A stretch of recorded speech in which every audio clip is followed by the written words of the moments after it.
নমস্কার বন্ধুরা, সোমা কুকসে সবাইকে স্বাগত জানিয়ে নতুন বছরে বড়দেরকে আমার প্রণাম আর ছোটদেরকে বুক ভরা ভালোবাসা দিয়ে আজকের ভিডিওটি শুরু করছি।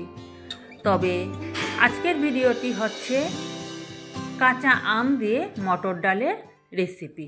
তবে যে কোনো টক ডাল আপনারা কিভাবে বানাবেন সেটা সম্পূর্ণ টিপস সহ আমি এই ভিডিওতে বুঝিয়ে বলে দেব।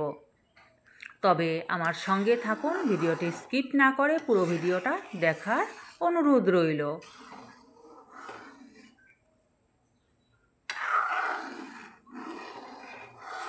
আমি আজকে কাঁচা আম দিয়ে মটর ডাল রান্না করব।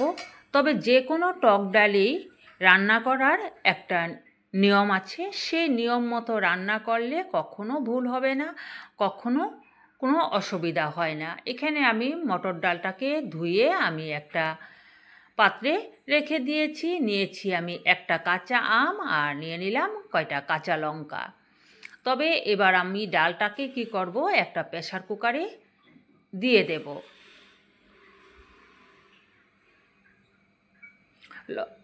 ডালের সাথে লঙ্কাগুলোকেও আমি দিয়ে দেব, কারণ টক ডাল একটু ঝাল একটু মিষ্টি এমন হলেই ভালো লাগে।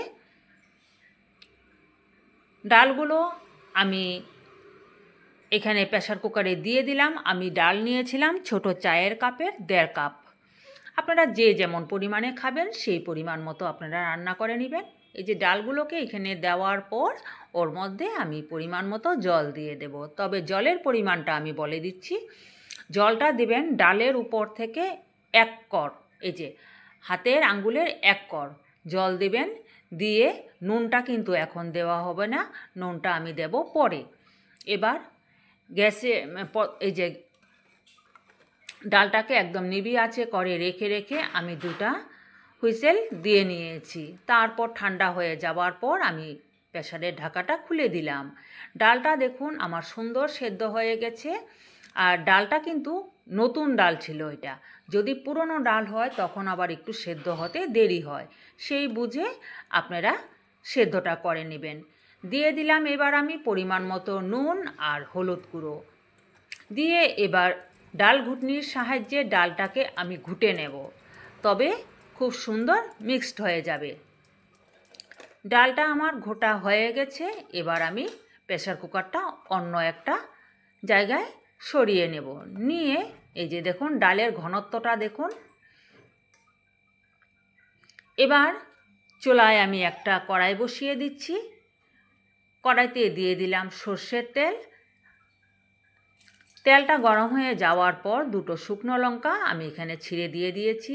নিয়েছি এখানে কিছুটা সর্ষে আর কালো জিরে, 1/2 চামচ সর্ষে 1/2 চামচ কালো জিরে দিয়ে অল্প সময় ঢাকা দিয়ে দিলাম, কারণ সর্ষেগুলো ছিটকে পড়ে বলে। ফোড়নটা আমার খুব সুন্দর হয়ে গেছে। এবার এর মধ্যে আগে থেকে পাতলা করে কেটে নেওয়া আমগুলো আমি দিয়ে দিচ্ছি। এখানে পাতলা পাতলা করে কেটে নিয়েছি আমগুলোকে। তেলের মধ্যে দিয়ে আমটাকে কিছুক্ষণ সময় নেড়ে নিচ্ছি, কয়েক সেকেন্ডের মতো, 5 থেকে 6 সেকেন্ডের মতো একটু নেড়ে নিলাম তেলের মধ্যে।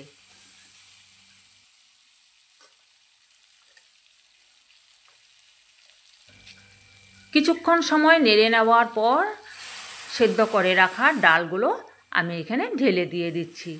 কখনো ডালের সাথে ডাল যদি মনে করেন যে হাফ সেদ্ধ হয়েছে, এই অবস্থায় আমি আমগুলো দিয়ে দিই, বা যে কোনো টক দিয়ে রান্না করলে সেই টক জিনিসটা দিয়ে দিই, তবে কিন্তু কখনো সেই ডাল আর পরে সেদ্ধ হবে না। ডাল পুরোপুরি সেদ্ধ করে নিতে হবে, তারপরে যে কোনো টক জিনিস দিয়ে আপনি ডাল রান্না করবেন তখন ডালটা দেবেন, টকটা দেবেন। আমি মনে করলাম আমার ডালটা ঘন হয়ে যাবে, তার জন্য প্রেসার কুকারটা ধুয়ে আরও কিছুটা জল দিয়ে দিয়েছি। সেই ক্ষেত্রে মটর ডাল কিন্তু একটু ঠান্ডা হয়ে গেলে একদম গাঢ় হয়ে যায়। আর টক ডাল, যে কোনো টক ডালই একদম গাঢ় ভালো লাগে না, একটু পাতলা হলেই ভালো লাগে খেতে।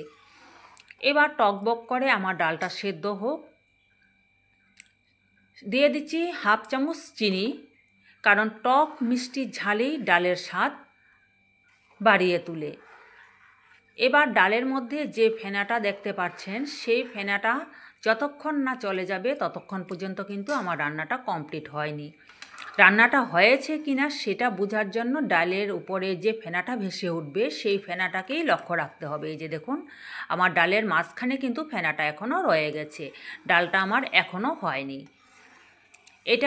ডালটা এবার ফুল স্টিমে আমি টকবক করে সেদ্ধ করে নেব। যতক্ষণ টকবক করে সেদ্ধ হবে ডালের ফেনাটা কিন্তু আস্তে আস্তে সাইডে গিয়ে শুকিয়ে যাবে, তখন বুঝবেন ডাল পুরোপুরি হয়ে গেছে। তবে নতুন রাঁধুনিদের জন্য এই ধরনের কিছু টিপসগুলো যদি ফলো করে আপনারা রান্না করেন তবে কখনো ভুল হবে না আর কোনো অসুবিধা হয় না রান্না করতে। এই যে দেখুন, ডালের মাঝখানে যে ফেনাটা ছিল সেই ফেনাটা কিন্তু আস্তে আস্তে চলে গেছে আমার। এবার আমার ডালটা হয়ে গেছে, এখন নামিয়ে নিচ্ছি। তবে তৈয়ার হয়ে গেল আমার আম দিয়ে মটর ডালের রেসিপি। কেমন লাগলো বন্ধুরা আজকের আমার এই রান্নাটা অবশ্যই কমেন্ট করে জানাবেন, আর এইভাবে বানাবেন, কোনো দিনও ভুল হবে না। আজকের মতো এই পর্যন্তই, বাই বাই।